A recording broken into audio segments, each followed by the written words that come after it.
ভাৰতীয় জনতা পাৰ্টিৰ প্ৰধানমন্ত্ৰী পদৰ প্ৰাৰ্থী নৰেন্দ্ৰ মোদীয়ে গুৱাহাটীলৈ আহি কি ক'লে, কাক সমালোচনা কৰিলে, কোন কেইজন বীৰ অসমীয়াক সুঁৱৰিলে। বহু জল্পনা কল্পনাৰ পাছত গুৱাহাটীলৈ অহা মোদীয়ে প্ৰায় ৪৫ মিনিট সময় ভাষণ দি ৰাইজক মন্ত্ৰমুগ্ধ কৰি ৰাখিলে কেনেকৈ। এই সকলো জানিব পাৰিব মোদীৰ অসম্পাদিত এই ভাষণ শুনিলে। জয় আই असम, जय आय असम। मंच पर विराजमान भारतीय जनता पार्टी के प्रदेश अध्यक्ष श्रीमान सोनवाल जी, भारतीय जनता पार्टी के यहाँ के प्रभारी, पार्टी के वरिष्ठ नेता श्रीमान अहलुवालिया जी, यहाँ के लोकप्रिय सांसद के रूप में भूतकाल में जिन्होंने अनेक संघर्ष किए हैं, वैसे पार्टी की राष्ट्रीय उपाध्यक्षा आदरणीय विजया जी, सांसद श्रीमान रमन डेका जी, श्री राजन गोहाई जी, श्रीमान कबीर जी, श्री प्रसन्न फुकन जी, श्रीमान रंजीत दास जी, मंच पर विराजमान पार्टी के सभी वरिष्ठ नेतागण और इतनी विशाल संख्या में पधारे हुए असम के प्यारे भाइयों और बहनों,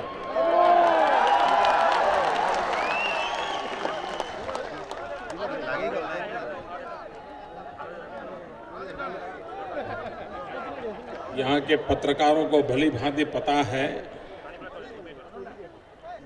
कि मैंने पार्टी के संगठक के रूप में असम में मुझे काम करने का सौभाग्य मिला था। यहाँ के हर छोटे मोटे इलाके में मुझे प्रवास करना होता था। यहाँ के लोगों की पीड़ा को,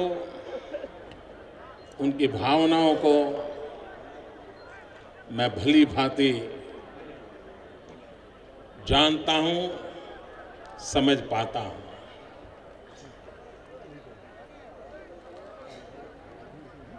असम के स्वाभिमान के लिए, असम की विरासत की रक्षा के लिए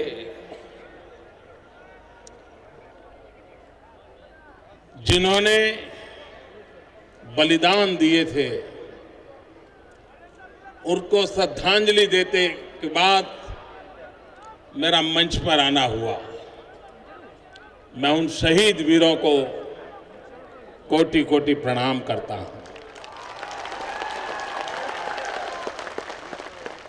ये मां कामाख्या की धरती है।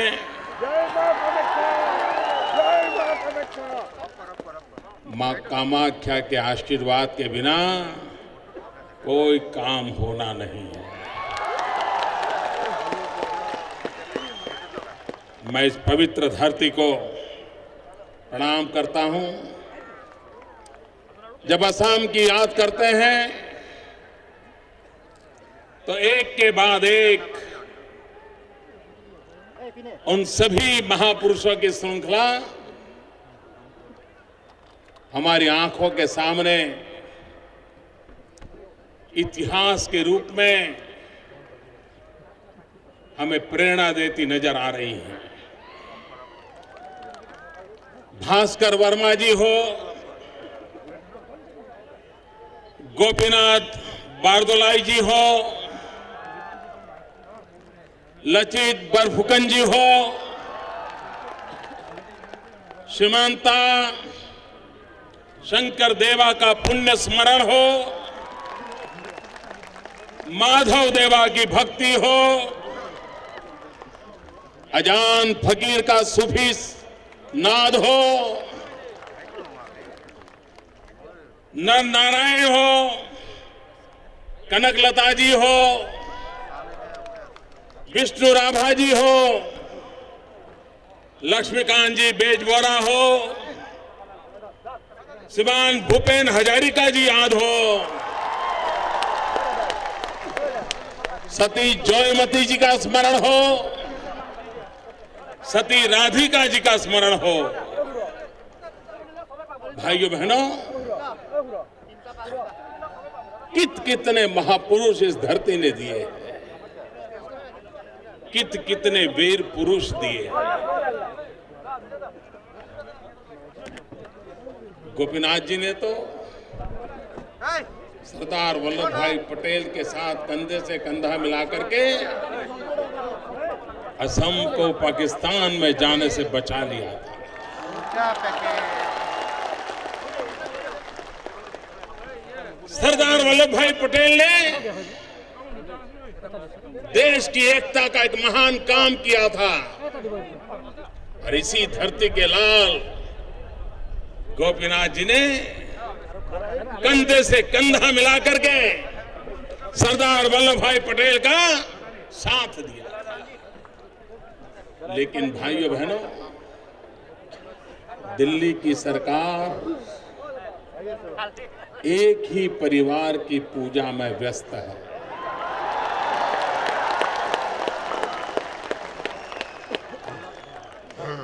और इसलिए राष्ट्र की महान सेवा करने वाले गोपीनाथ जी को भारत रत्न बहुत पहले मिलना चाहिए था। ये अटल बिहारी वाजपेयी की सरकार आई और उन्होंने इस पवित्र काम को पूरा किया था और आसाम का गौरव बढ़ाया था। भाइयों बहनों, कांग्रेस के नेता इतने छोटे मन के हैं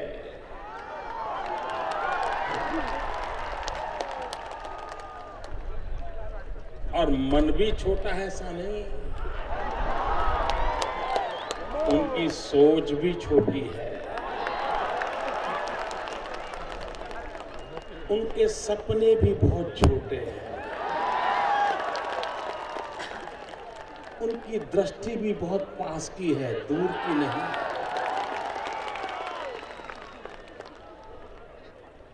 और इसी का नतीजा है कि जिन्हें आजादी के बाद कभी सरदार वल्लभ भाई पटेल की याद नहीं आई, उनको गोपीनाथ जी की याद कहां से आएगी, कहां से आएगी।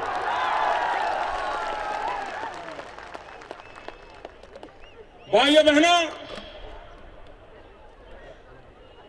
जब कांग्रेस के लोग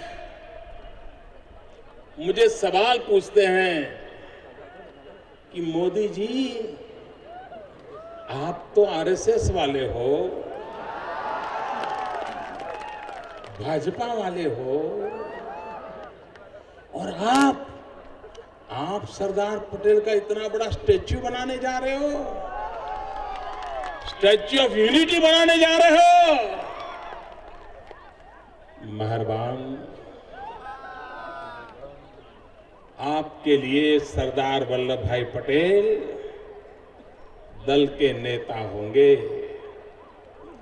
हमारे लिए सरदार वल्लभ भाई पटेल देश के नेता है, दल के नहीं, देश के नेता।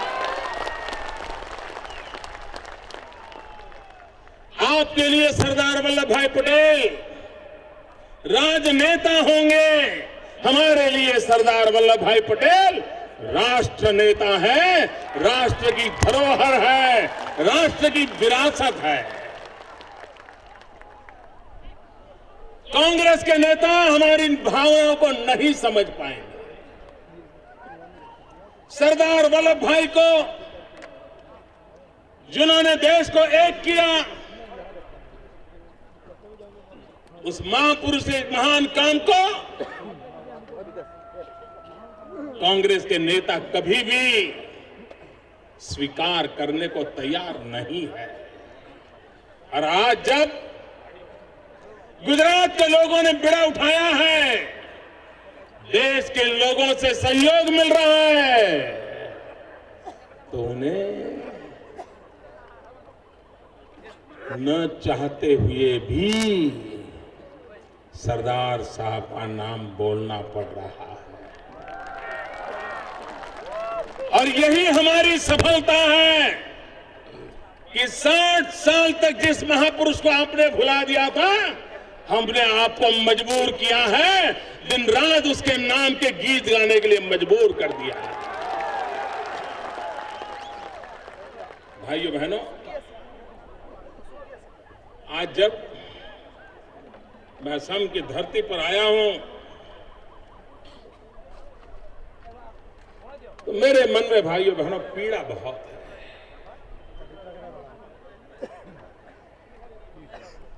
प्राकृतिक संपदा से भरा हुआ लबालब प्राकृतिक संपदा का, चाहे भू संपदा हो, जल संपदा हो, जंगल की संपदा हो, असम के पास क्या नहीं है। उसके बाद भी असम गरीब क्यों है? एक समृद्ध प्रदेश के लोग इतने गरीब क्यों हैं? कौन जिम्मेवार है इसके लिए? कौन जिम्मेवार है भाइयों? कौन जिम्मेवार है? आपको पता है ना, तो फिर झेलते क्यों हो?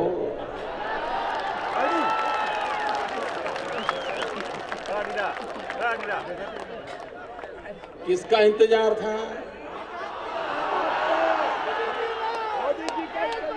अब वक्त बर्बाद मत कीजिए भाइयों बहनों, 100 दिन का सवाल है, 100 दिन का। इनकी विदाई निश्चित है। देश की जनता ने उनको विदाई देने का फैसला कर लिया है। अब कांग्रेस पार्टी बच नहीं सकती है। विपुलता के बीच भी भाइयों बहनों ये गरीबी अखरती है, पीड़ा देती है। भाइयों बहनों, ये ऐसा प्रदेश है जहां टी भी है, टिम्बर भी है। और मेरा तो चाय से जरा विशेष नाता है।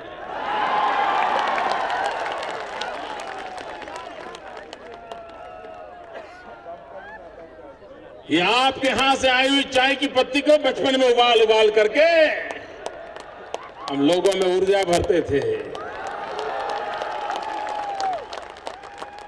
भाइयों बहनों, मेरे आसाम की चाय हिंदुस्तान के कोटि कोटि लोगों की सुबह ऊर्जावान बना देती है। लेकिन वही मेरा आसाम आज ऊर्जा के लिए परेशान महसूस हो रहा है। भाइयों बहनों, यह असम बहुत ही शांतिप्रिय लोग हैं। मैं यहां रहा हूं, इतने प्यारे लोग हैं, इतने शांतिप्रिय हैं। जब बिहू मनाते थे ऐसी मस्ती से मनाते हैं।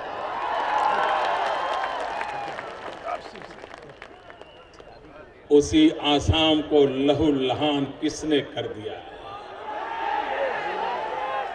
इसको खून के से किसने लथपथ कर दिया? आए दिन नौजवानों की जिंदगी जा रही है, जिम्मेवार कौन है? भाइयों बहनों, हमने कितने नौजवान खो दिए। ये भटके हुए हमारे नौजवान, इसी मिट्टी के संतान, क्या निर्दोषों को हम मरने देंगे? क्या खून का खेल चलने देंगे? और इसी बात के लिए भाइयों बहनों हम सब ने मिलकर के शांति, एकता, भाईचारा के साथ विकास की यात्रा का रास्ता चुनना पड़ेगा। भाइयों बहनों, आसाम में कांग्रेस की सरकार, केंद्र में कांग्रेस की सरकार, और आपने तो देश को प्रधानमंत्री दिए हैं। देश के प्रधानमंत्री यहां से चुन करके जाते हैं। 23 साल से आप उनको भेज रहे हैं। भाइयों बहनों, आप मुझे बताएं, आपने इतना बड़ा इन्वेस्टमेंट किया, क्या मिला आपको? मुझे बताइए, क्या मिला? क्या मिला मुझे बताइए भैया, क्या मिला मुझे बताइए भैया। प्रधानमंत्री जी, अगर यहां से हमारा एक छोटा सा कार्यकर्ता भी राज्यसभा में 23 साल बैठा होता ना, तो आसाम की सकल सूरत बदल देता। आप तो प्रधानमंत्री पद पर बैठे हो, और इसलिए मेरे आसाम के भाइयों बहनों, 23 साल से आपके प्रतिनिधि हो, संसद में बैठते हो, प्रधानमंत्री पद को शोभायमान कर रहे हो, उसके बाद भी उनके अपने प्रदेश आसाम की ये दुर्दशा होगी तो पूरे हिंदुस्तान का तो कितना बुरा हाल होगा। जरा समीकरण बिठाइए।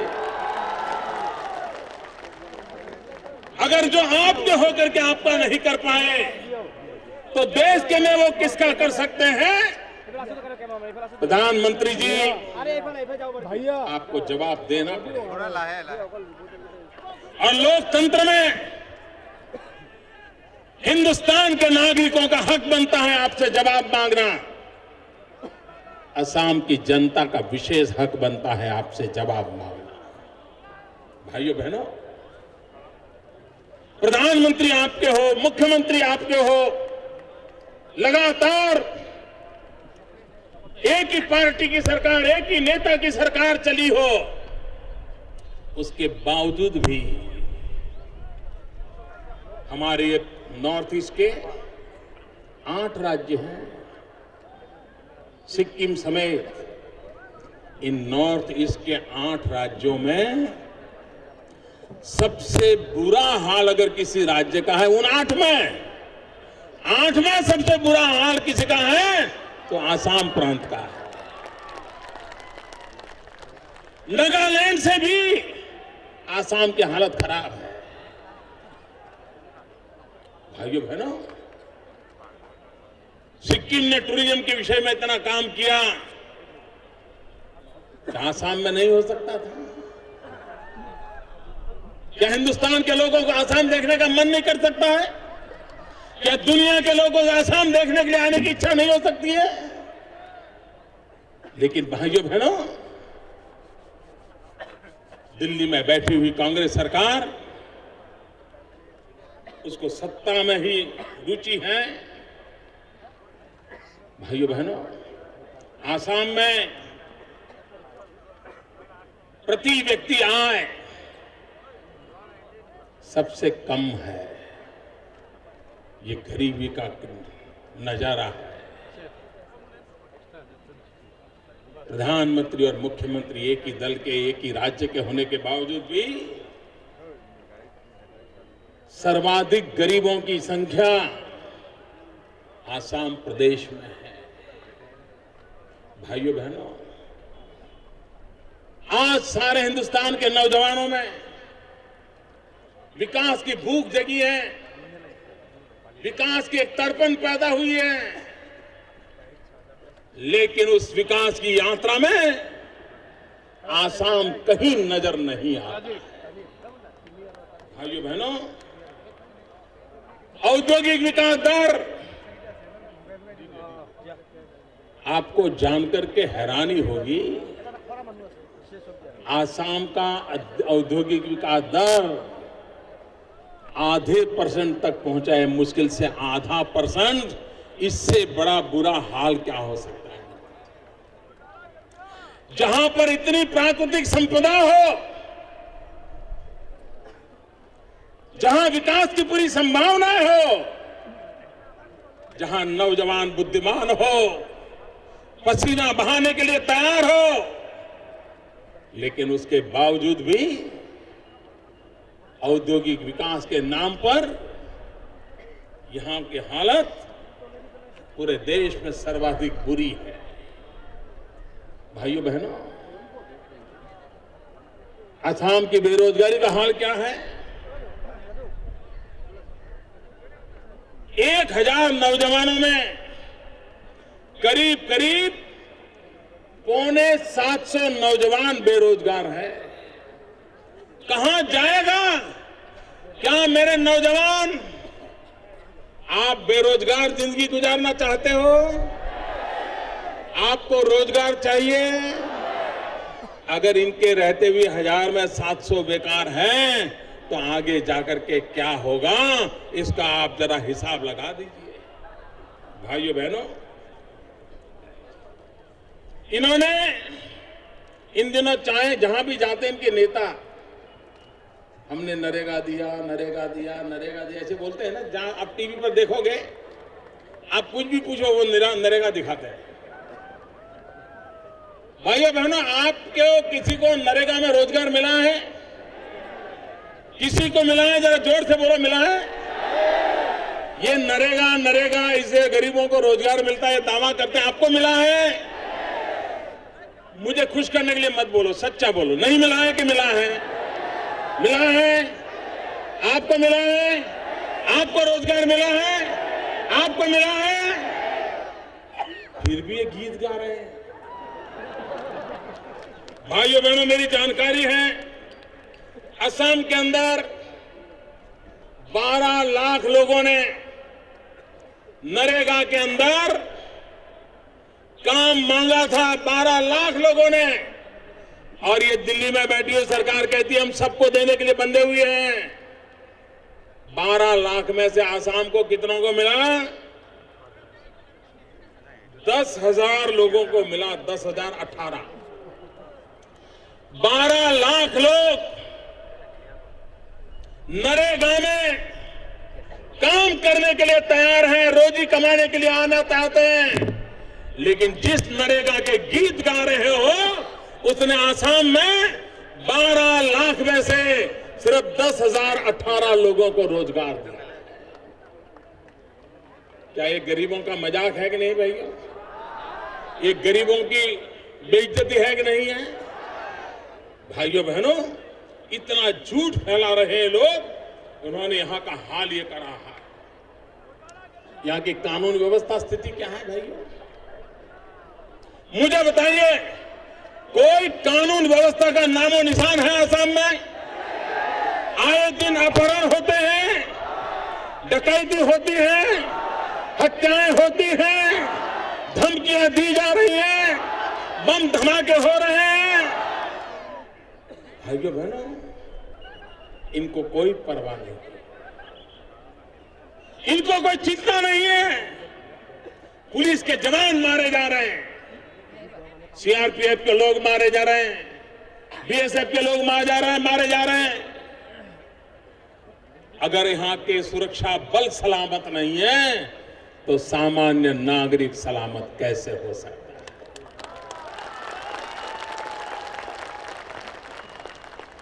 भाइयों बहनों, नाम तरुण होने से सोच तरुण नहीं बन जाती।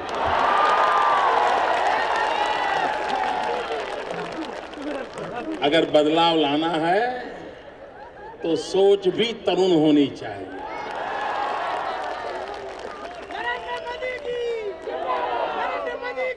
और इसलिए भाइयों बहनों, कभी कभी मैं सोचता हूं हमारे देश का ये हाल क्यों हुआ। आप देखिए, भारत माँ का मानचित्र लेकर के हम सामने देखें भारत का नक्शा, तो पश्चिम की तरफ बदलाव नजर आता है, विकास नजर आता है। मुंबई हो, गुजरात हो, राजस्थान हो, पंजाब हो, गोवा हो, कर्नाटक हो, केरल हो, कुछ न कुछ बदलाव नजर आता है। क्या कारण है? ये हमारा भारत का जो नक्शा है, उसके मध्य में अगर हम लाइन बना दें तो पूरब की तरफ गरीबी ही गरीबी है। इसका क्यों? यह असंतुलन क्यों? ये इंक्लूसिव की बात करने वाले प्रधानमंत्री जी, पश्चिम की तरफ तो थोड़ा बहुत दिखता है, पूरा पूरब मुसीबतों को क्यों झेल रहा है?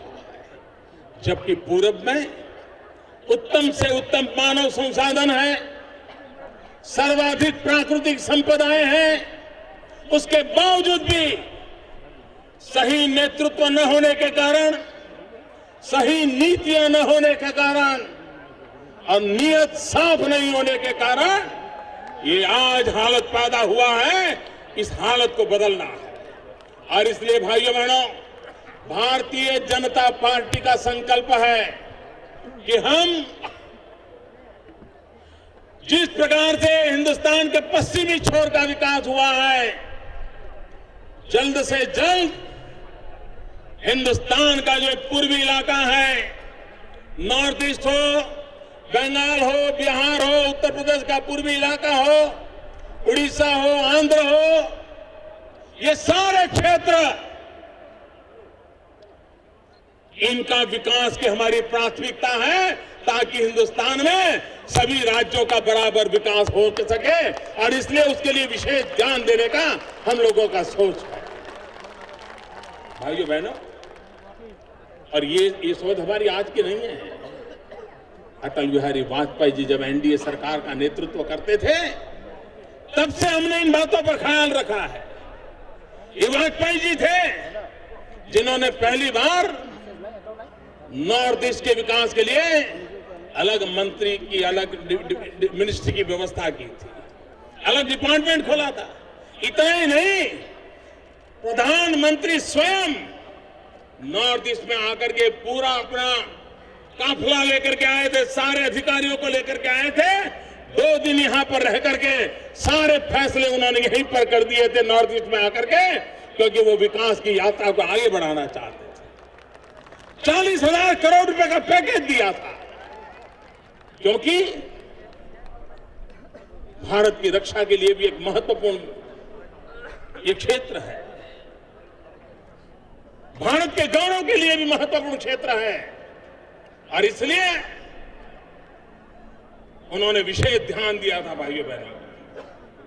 लेकिन भाइयों बहनों, इतना ही नहीं, अटल जी ने तो यहां तक निर्णय किया था कि सभी डिपार्टमेंट सरकार के वो अपने बजट के 10% नॉर्थ ईस्ट के लिए खर्चा करेंगे। यहां तक का निर्णय करके नॉर्थ ईस्ट के जीवन को बदलने की कोशिश की। और भाइयों बहनों, मैं आपको विश्वास दिलाता हूं, 2004 में फिर एक बार अगर अटल जी की सरकार बन गई होती तो आज आपका नॉर्थ ईस्ट हिंदुस्तान में सिरमौर हो जाता। ये मैं आपको विश्वास दिलाने आया। भाइयों बहनों,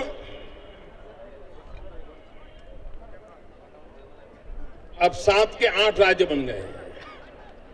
पहले 7 सिस्टर्स के रूप में जाना जाता था, अब सिक्किम जोड़ दिया है।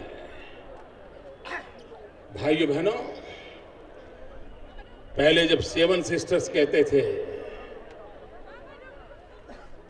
जब मैं आज 8 राज्यों की बात करता हूं, तब मेरी दृष्टि में, मेरी नजर में ये अष्टलक्ष्मी है, अष्टलक्ष्मी। ये 8 राज्य, ये अष्टलक्ष्मी है। और भाइयों बहनों, लक्ष्मी जी कहां विराजते हैं? लक्ष्मी जी कमल पे विराजते हैं। लक्ष्मी जी का आसन कमल है। एक बार आप कमल पर आशीर्वाद बरसाइए लक्ष्मी जी अष्टलक्ष्मी इस पर आरूढ़ हो जाएंगे, 8 राज्यों के विकास की नई ऊंचाइयों को पार कर लेंगे भाइयों बहनों। और उस काम को लेकर के हम आगे चलना चाहते हैं भाइयों। हमारे पास हिंदुस्तान में चारों तरफ नदियां हैं, अकेला आसाम भाग्यशाली है, उसके पास नद है, नद। ब्रह्मपुत्रा को नदी नहीं कहते, नद कहते हैं। लेकिन भाइयों बहनों, गुवाहाटी को पीने का पानी मिलता है क्या? क्यों ऐसा कर रहे हो? ये काम मुझे समझ नहीं आता है। इतना पानी है लेकिन पानी पीने के लिए लोग तरस रहे हैं। भाइयों बहनों, मेरे गुजरात में नदियां नहीं है, ब्रह्मपुत्रा जैसी नदी तो हम सोच भी नहीं सकते। एक बेचारी नर्मदा मैया हमारी है। और गुजरात में कच्छ और पाकिस्तान की सीमा तक हमारे पास पीने का पानी नहीं था। पीने का पानी पहुंचाने हमने बीड़ा उठाया। जहां हमारे यहां हजारों गांवों में टैंकर से पानी जाता था, आज से 8 साल पहले हमने हजारों किलोमीटर लंबी पाइपलाइन डाली और नर्मदा का पीने का शुद्ध पानी पाकिस्तान की सीमा तक, जहां हमारा सैनिक तैनात है, वहां तक पहुंचा दिया। पीने का शुद्ध पानी गांवों में पहुंचा दिया। और पाइप की साइज की कल्पना कर सकते हो? पाइप की साइज क्या है भाइयों बहनों? वो पाइप की साइज ऐसी है कि श्रीमान तरुण गोगोई परिवार के साथ मारुति कार में बैठ करके उस पाइप के अंदर कार चला सकते हैं।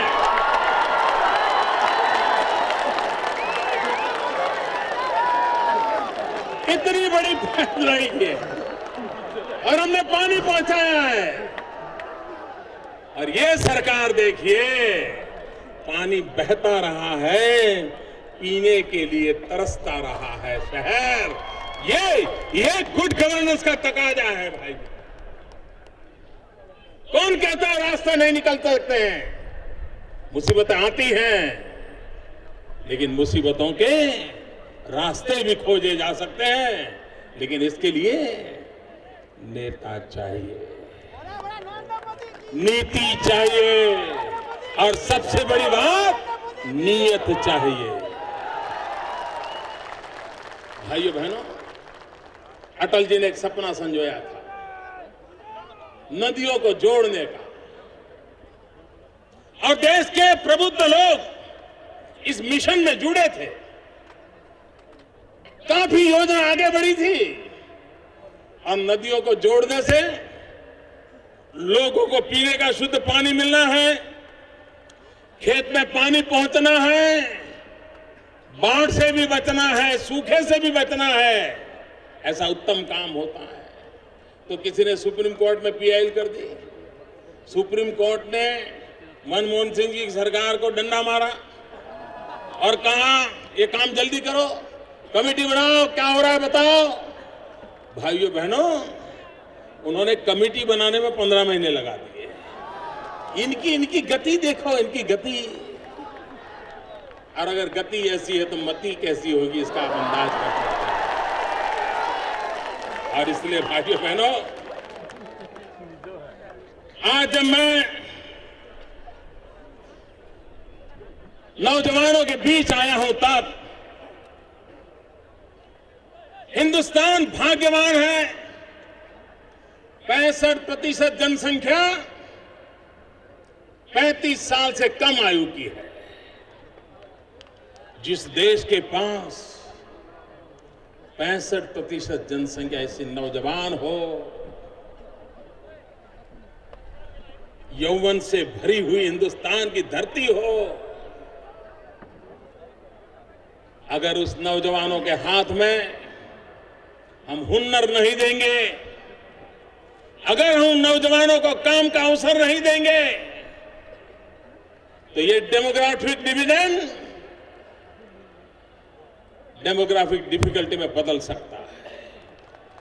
समय रहते हमने हमारे नौजवानों को रोजगार के अवसर देने पड़ेंगे। स्किल डेवलपमेंट का मिशन चलाना पड़ेगा। रोजी रोटी कमाने के लिए नौजवानों को भटकना पड़े, इस स्थिति से हमें बाहर आना पड़ेगा। और हिंदुस्तान के नौजवान में दम है, उसको मौका दिया तो स्थितियों को पलट सकता है। भाई, रोजगार को प्राथमिकता दिए बिना हम हिंदुस्तान के भविष्य को सुनिश्चित नहीं कर सकते हैं। और इसलिए जब मैं आज आपके पास आया हूं, तब मैं कल आईटी प्रोफेशनल लोगों के साथ एक सेमिनार में था। तब मैंने उनसे पूछा, मैंने कहा भाई, सारी दुनिया के लोग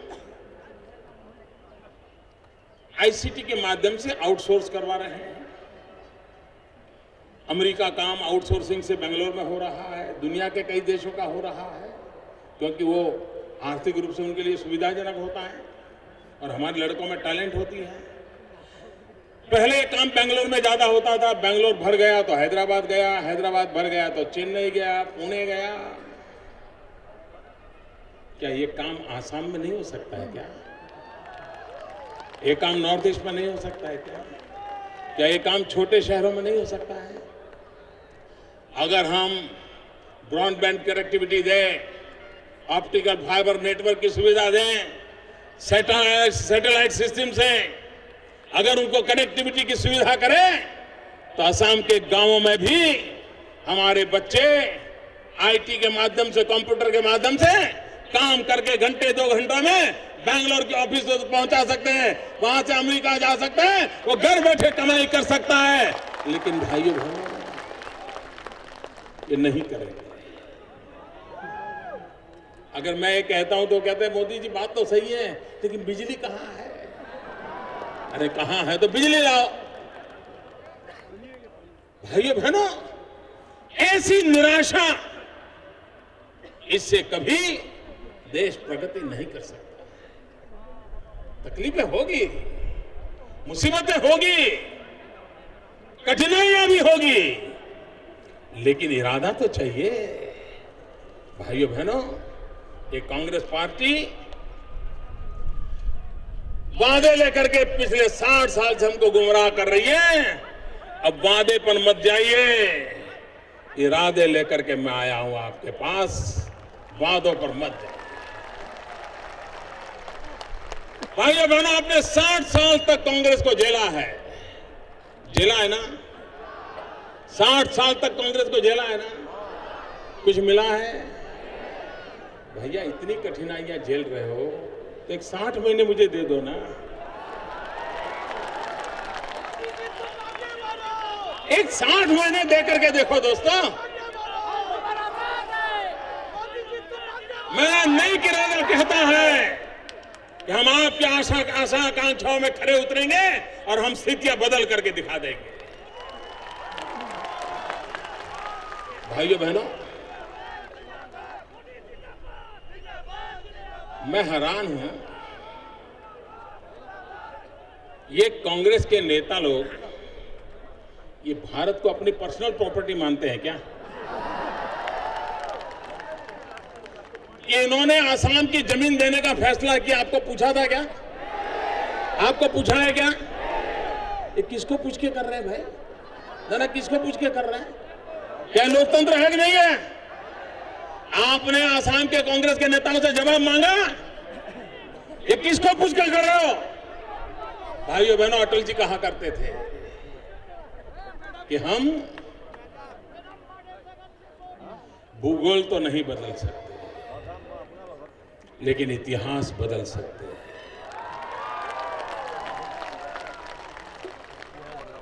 जो पड़ोसी है, पड़ोसी रहने वाला है, लेकिन भाइयों बहनों, हम एक नया इतिहास तो बना सकते हैं। हमारी अस्मिता की रक्षा करते हुए हमारे जल जमीन जंगल की रक्षा करते हुए, हमारी परंपराओं की रक्षा करते हुए हम अड़ोस पड़ोस के साथ मजबूत मधुर रिश्ते भी तो बना सकते हैं। लेकिन अगर आप में ही दम नहीं है तो आपसे दोस्ती कौन करेगा? और दोस्ती करके मरेगा क्या? अगर आपके सीने में दम है तो दोस्त भी मिल जाते हैं। पहले आप में दम होना चाहिए। भाइयों बहनों, मैं हैरान हूं, जब राजीव गांधी प्रधानमंत्री थे 35 साल पहले असम के लोगों को एक वादा किया गया था, घुसपैठियों को निकालने का वादा हुआ था, एकॉर्ड हुआ था। कांग्रेस की सरकार ने इसको लागू किया लागू। कांग्रेस पार्टी के प्रधानमंत्री और असम एकॉर्ड के अंतर्गत यहां से घुसपैठियों को निकालने का उन्होंने वादा किया था। 35 साल पूरे होने आए हैं, लेकिन आज तक उस काम को पूरा नहीं किया गया है। भाइयों बहनों, मेरा असम का नौजवान बेरोजगार हो और घुसपैठियों को नौकरी मिल जाए, मेरा असम का नौजवान भूखा हो और घुसपैठिए मजे से खाना खाए, ऐसा कैसा देश है? भाइयों बहनों, समय की मांग है कि देश में तत्काल, विशेष करके बांग्लादेश से सटे हुए राज्यों में रजिस्ट्रेशन का काम होना चाहिए, सबूतों का वेरिफिकेशन होना चाहिए, और कौन बाहर से आए हैं, कौन यहां के हैं, इसका फैसला करके बांग्लादेशियों के लिए नए सिरे से सोचने की हिम्मत दिल्ली की सरकार दिखानी चाहिए। ये भाइयों बहनों समय की मांग है। राजीव गांधी ने जो वादा किया था, वो वादा उनके परिवार के लोग भी पूरा नहीं कर रहे हैं। वो करे या न करे, हम करके दिखाएंगे।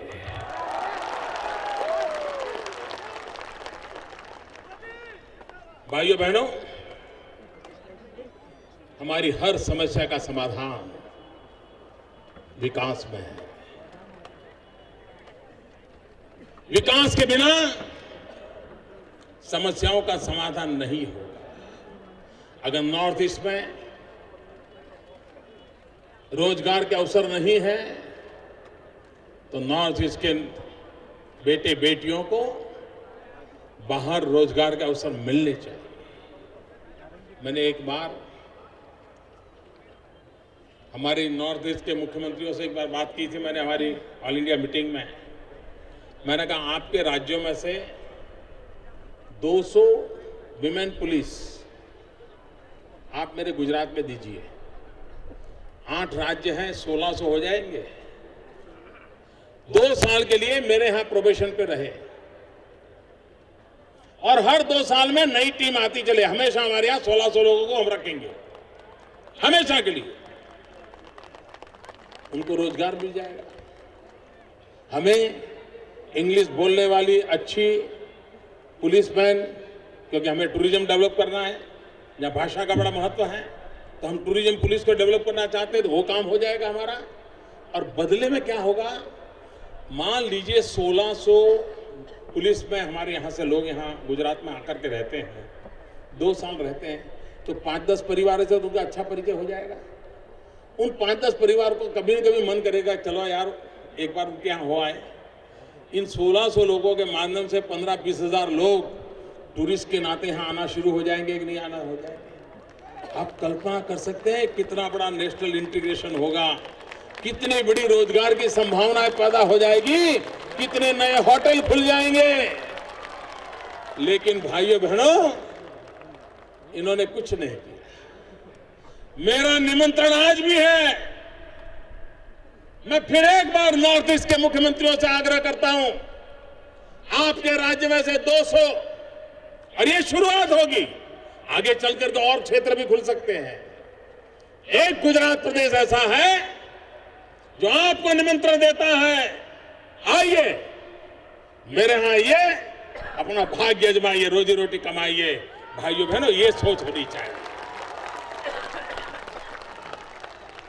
भाइयों बहनों, विकास की दिशा में ये देश बहुत प्रगति कर सके, इतनी संभावनाओं से भरा हुआ देश है, लेकिन भ्रष्टाचार में देश डूबा हुआ है।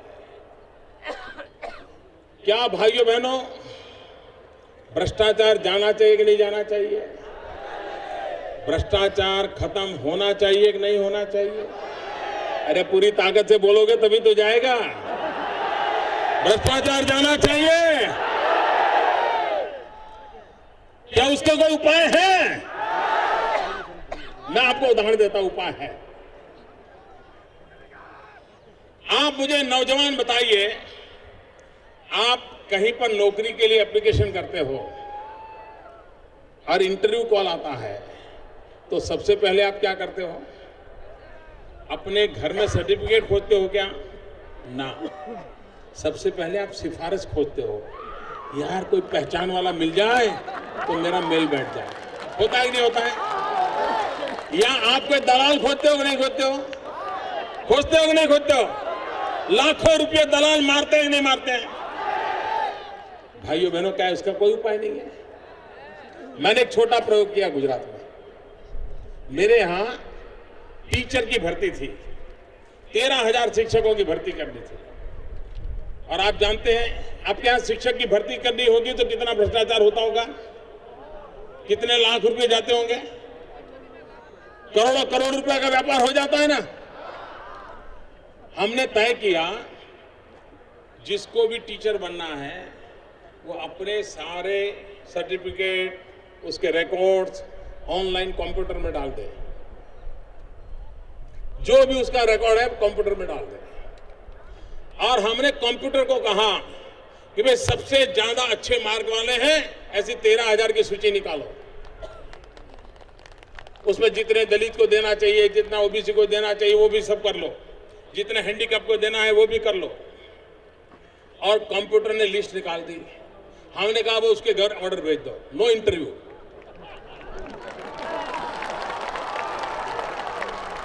भ्रष्टाचार गया कि नहीं गया? नौकरी मिली कि नहीं मिली? अच्छे लोग आए होंगे कि नहीं आए होंगे? कोई सिफारिश करनी पड़ी क्या? किसी नेता का कुर्ता पकड़ना पड़ा क्या? किसी सिफारिश में रुपये देने पड़े क्या? रुपये देने के लिए कर्ज करना पड़ा क्या? माँ बाप को परेशान होना पड़ा क्या? रास्ता निकला कि नहीं निकला?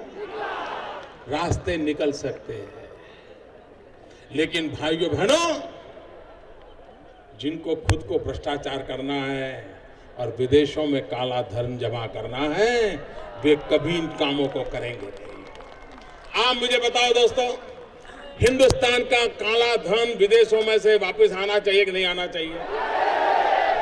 इसमें किसी का विरोध होना चाहिए क्या? तो विरोध कौन करते हैं? कौन विरोध करते हैं? जिसके पैसे बाहर पड़े हैं वही विरोध करते हैं ना। सीधी सीधी बात है। भाइयों बहनों, मैं आपसे वादा करता हूं, दिल्ली में भाजपा की सरकार बनते ही हम प्रोसेस शुरू कर देंगे।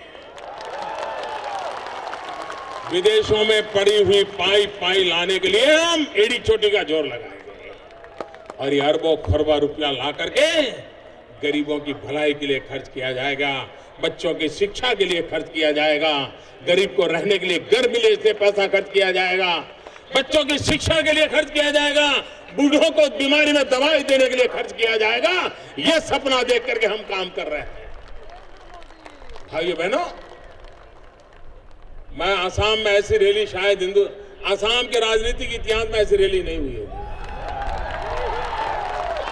जहां नजर पहुंचे साहब, माथे ही माथे दिखाई दे रहे हैं। आसाम के प्यारे भाइयों बहनों, आपने जो प्यार दिया है, मैं विकास करके ब्याज समेत आपको लौटाऊंगा। ब्याज समेत लौटाऊंगा। मैं आपका बहुत बहुत आभारी हूं।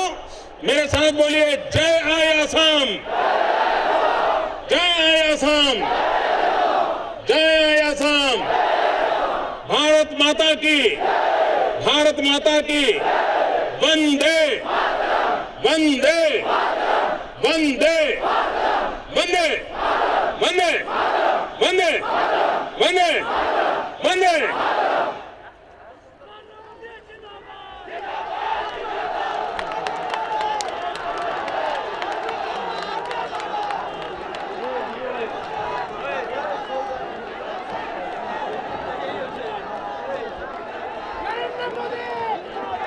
हर हर मोदी, हर हर मोदी, नरेंद्र मोदी जी जिंदाबाद, नरेंद्र मोदी जी जिंदाबाद। ভিডিঅ' জাৰ্নেলিষ্ট সুশান্ত দাসৰ সৈতে অমৰদীপ গগৈ, চেণ্টিনেল নিউজ, গুৱাহাটী।